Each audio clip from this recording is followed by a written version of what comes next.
Hello, I'm Scott. Today, we're looking at paragraphs and how to use them in an essay. It's important to understand the structure of a paragraph in an academic essay, or else your writing might not make much sense. Having an idea of structure helps you communicate your ideas clearly and effectively. And this skill is useful for academic study and exams.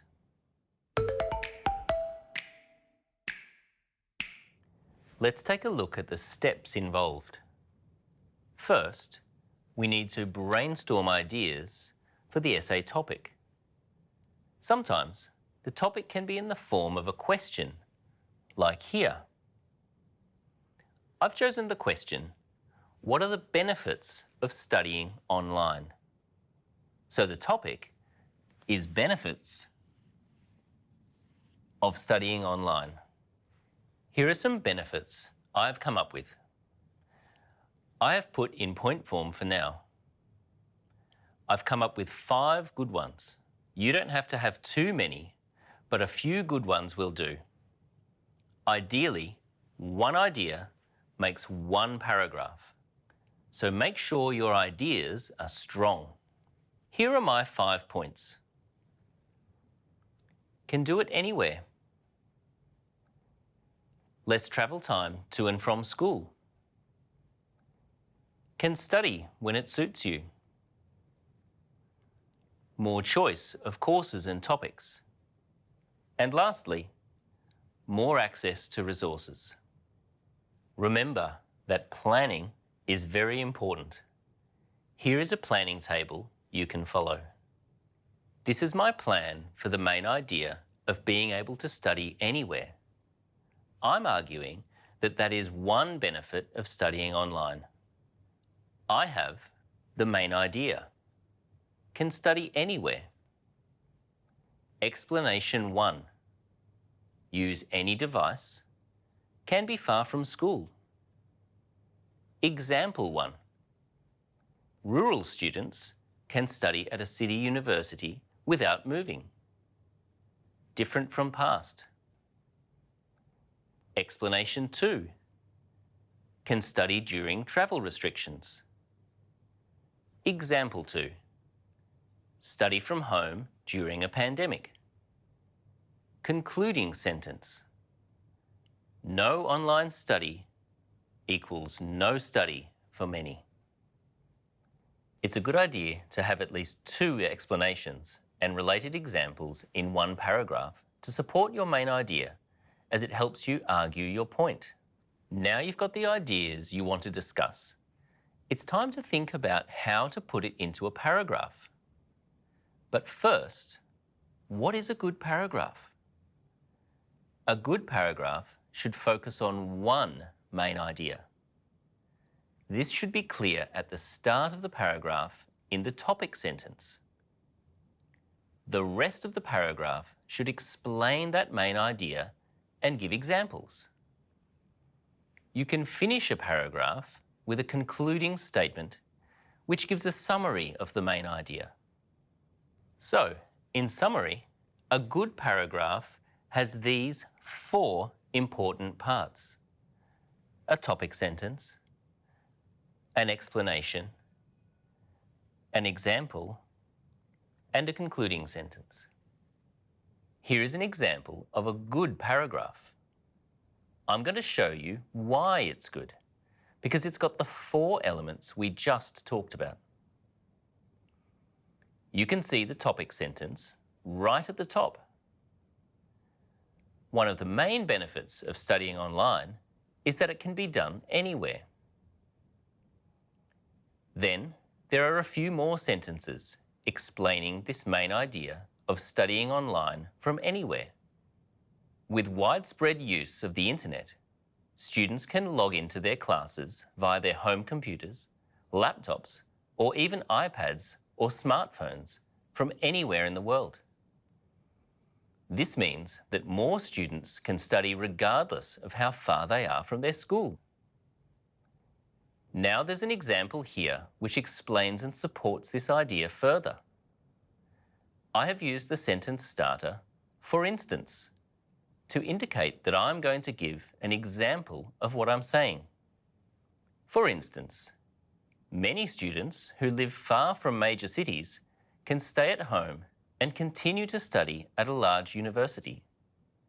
In the past, these students had to move hundreds of kilometres away to get an education, but they can now stay at home close to family and friends.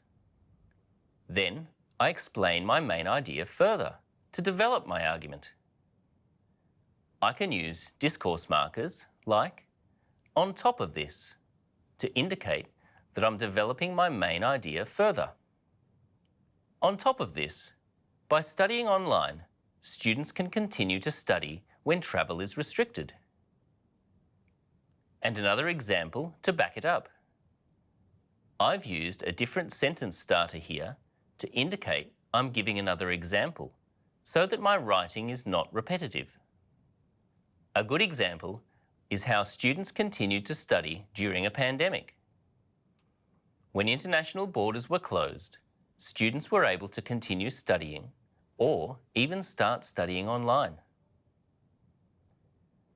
Then I write my concluding sentence to summarise my main idea. Without the availability of online classes, many of these students would have missed out on their education. Let's take a look at a paragraph here. What do you think is wrong?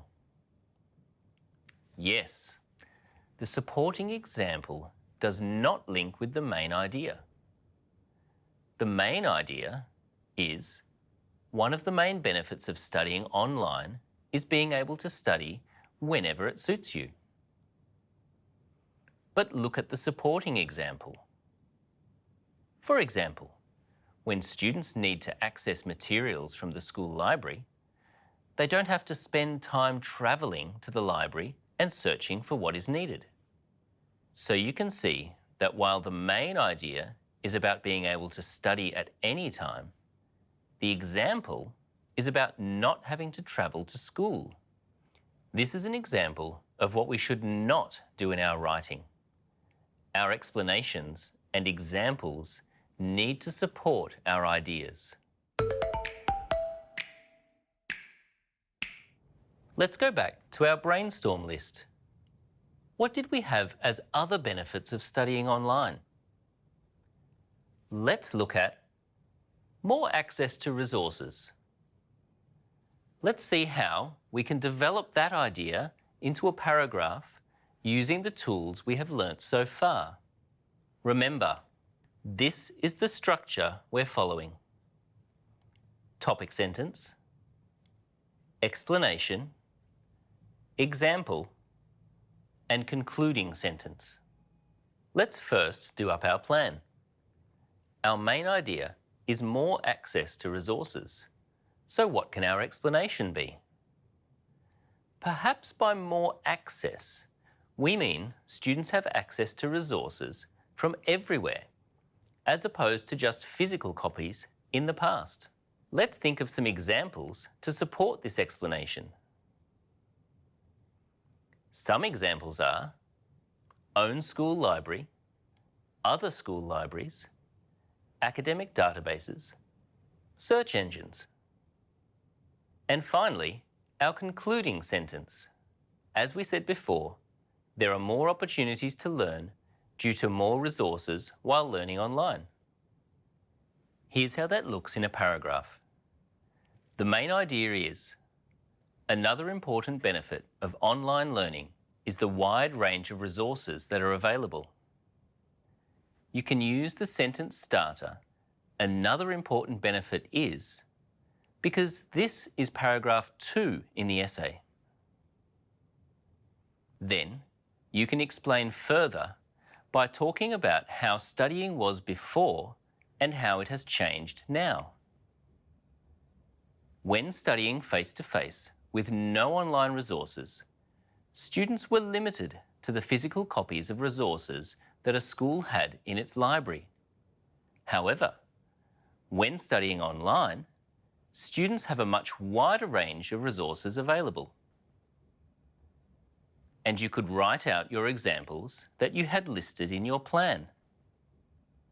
For example, not only can students access online copies of resources available in the school's library, but they also have access to resources from other schools and research via online academic databases. On top of this, students can also use everyday search engines such as Google and even find lectures from other schools on YouTube.